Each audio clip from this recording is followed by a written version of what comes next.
दोस्तों, घर में बरकत लाने के लिए रोजाना करें यह 10 काम। कई बार लाख कोशिशों के बाद भी घर में बरकत नहीं होती है।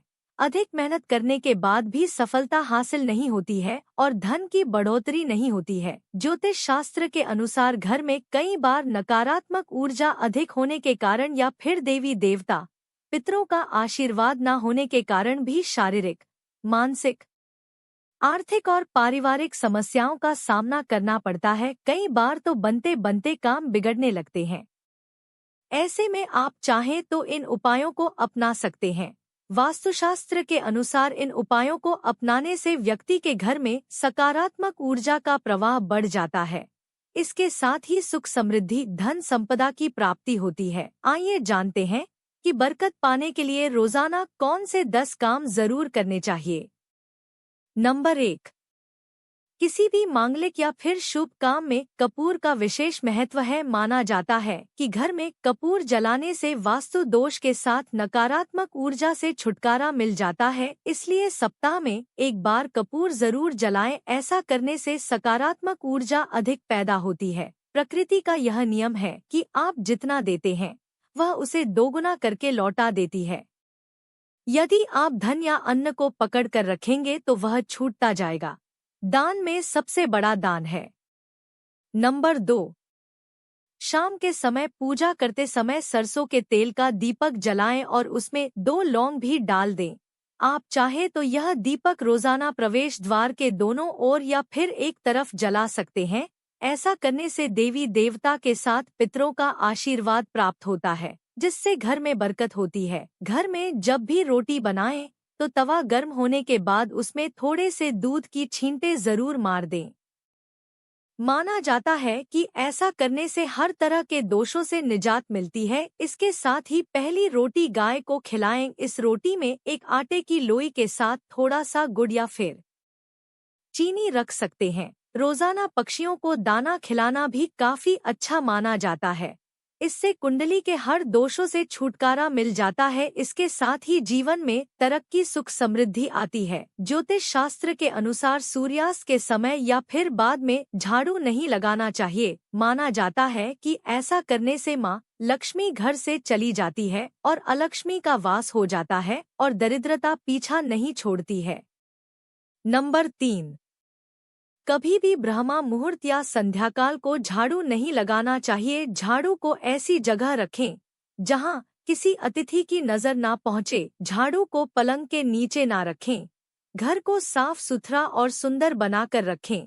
घर के चारों कोने साफ हो, खासकर ईशान, उत्तर और वायव्य कोण को हमेशा खाली और साफ रखें। वॉशरूम को गीला रखना आर्थिक स्थिति के लिए बेहतर नहीं होता है। प्रयोग करने के बाद उसे कपड़े से सुखाने का प्रयास करना चाहिए। नंबर 4, भोजन की थाली को हमेशा चटाई चौक या टेबल पर सम्मान के साथ रखें। खाने की थाली को कभी भी एक हाथ से ना पकड़े। ऐसा करने से खाना प्रेत योनि में चला जाता है। भोजन करने के बाद थाली में हाथ ना धोएं। थाली में कभी जूठन ना छोड़े। भोजन करने के बाद थाली को कभी किचन स्टैंड, पलंग या टेबल के नीचे ना रखें। भोजन करने से पूर्व देवताओं का आह्वान जरूर करें। भोजन करते वक्त वार्तालाप या क्रोध ना करें। भोजन सदैव पूर्व या उत्तर की ओर मुख करके करना चाहिए। नंबर 5, घर में अगर पूजा घर नहीं हो तो किसी लाल किताब के विशेषज्ञ से पूछकर ही पूजा घर बनवाएं। यदि वह बनाने की छूट देता है तो किसी वास्तुशास्त्री से संपर्क करके ही पूजा घर बनवाएं। ऐसा इसलिए लिखना पड़ रहा है क्योंकि किसी की कुंडली के अनुसार घर में पूजा घर रखना नुकसानदायक होता है। किसी देवी देवता की एक से ज्यादा मूर्ति या तस्वीर ना रखें। पूजा घर के अलावा देवी या देवता की मूर्ति या चित्र घर के अन्य किसी हिस्से में ना लगाएं। किसी भी देवता की 2 तस्वीरें ऐसे ना लगाएं कि उनका मुंह आमने सामने हो। देवी देवताओं की तस्वीर कभी नैऋत्य कोण में ना लगाएं, वरना कोर्ट कचहरी के मामलों में फंसने की पूरी आशंका रहती है। तिजोरी में हल्दी की कुछ गांठ एक पीले वस्त्र में बांध कर रखें। साथ में कुछ कौड़ियां और चांदी तांबे आदि के सिक्के भी रखें। कुछ चावल पीले करके तिजोरी में रखें। तिजोरी में इत्र की शीशी, चंदन की बत्ती या अगरबत्ती का पैकेट भी रख सकते हैं, जिससे उसमें सुगंध बनी रहेगी।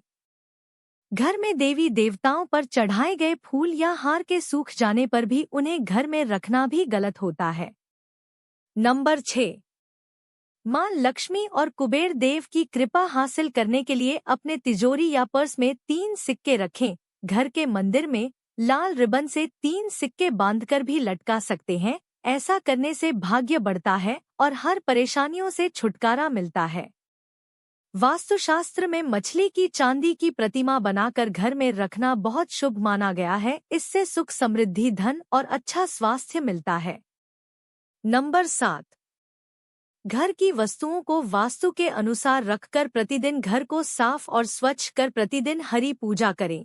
घर के बाहर स्वस्तिक बनाएं और कुमकुम हल्दी डालकर उसकी दीपक से आरती उतारें। इसी के साथ ही प्रतिदिन सुबह और शाम को कपूर भी जलाएं और घर के वातावरण को सुगंधित बनाएं। जो नित्य देहरी की पूजा करते हैं, देहरी के आसपास घी के दीपक जलाते हैं, उनके घर में लक्ष्मी निवास करती है। नंबर 8। पीपल में देवताओं का वास होता है। पीपल को सिर्फ शनिवार को ही छूना चाहिए। शनिवार को पीपल के वृक्ष में काले तिल, कच्चा दूध, गंगाजल, शहद, गुड़ को स्टील या चांदी के बर्तन में डालकर अर्पित करें व सरसों के तेल का दीपक प्रज्वलित करें। बस यह कार्य प्रत्येक शनिवार को करते जाएंगे तो धीरे धीरे दुर्भाग्य दूर होता जाएगा। पीपल के वृक्ष की जड़ में तेल का दीपक जला दे, फिर वापस घर आ जाएं और पीछे मुड़कर ना देखें। इससे आपके धन लाभ के साथ ही हर बिगड़ा काम बन जाएगा। नंबर 9। संध्याकाल में अनिष्ट शक्तियां प्रबल होने के कारण इस काल में निम्नलिखित बातें निषिद्ध बताई गई हैं। सोना, खाना पीना, झगड़े करना, अभद्र एवं असत्य बोलना, क्रोध करना, शाप देना, धन लेना या देना, वेद मंत्रों का पाठ, शुभ कार्य करना, चौखट पर खड़े होना और उपरोक्त नियम का पालन नहीं करने से यहाँ एक और बरकत चली जाती है। वहीं व्यक्ति कई तरह के संकटों से घिर जाता है, जहाँ मदिरा सेवन, स्त्री अपमान, तामसिक भोजन और अनैतिक कृत्यों को महत्व दिया जाता है। नंबर 10। घर की स्त्री का सम्मान करें। दक्षिण दिशा में पैर करके ना सोएं। शर्ट और पैंट की जेब फटी हो तो उसे ठीक करवाएं। बटुए या रुपए को पेंट की पीछे वाली जेब में ना रखें। किसी भी प्रकार का नशा ना करें। बार बार थूकने, छींकने या खांसने की आदत को बदलें। घर में हर कहीं गंदगी फैलाने का कार्य ना करें। आप चाहे तो दीवार पर मछली के जोड़ों की पेंटिंग भी बनवा सकते हैं। वास्तु के अनुसार घर के ईशान कोण में अष्टदल कमल बनाकर मंगल कलश स्थापित करने से धन वैभव आता है। इसके लिए कलश में जल भरकर उसमें तांबे का सिक्का डाल दे। अब इस पर नारियल के पत्ते डालकर उसके मुख पर नारियल रख दे। यह उपाय बहुत उपयोगी है। अगर आपको ये वीडियो अच्छी लगी हो तो कमेंट में जय श्री राम जरूर लिखें और मेरे चैनल को सब्सक्राइब करें। धन्यवाद।